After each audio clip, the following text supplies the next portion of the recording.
It's quite clear that there is actually a glass ceiling within the culinary industry. If you look at the number of people, like myself for instance, who are from an ethnic minority background, we're overrepresented in terms of being behind the scenes. When you look at things like the people who become the executive chefs, people who become the owners, the directors and all the rest of it, we're very, very underrepresented.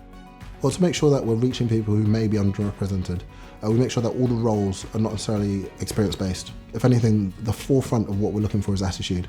At the moment, our current warehouse, we've actually made it wheelchair friendly. So what we also tried to do is I made sure that every single member of staff here is autism aware. So effectively, I've been hiring for who is the best to do the job and not necessarily who has any sort of barriers, for instance.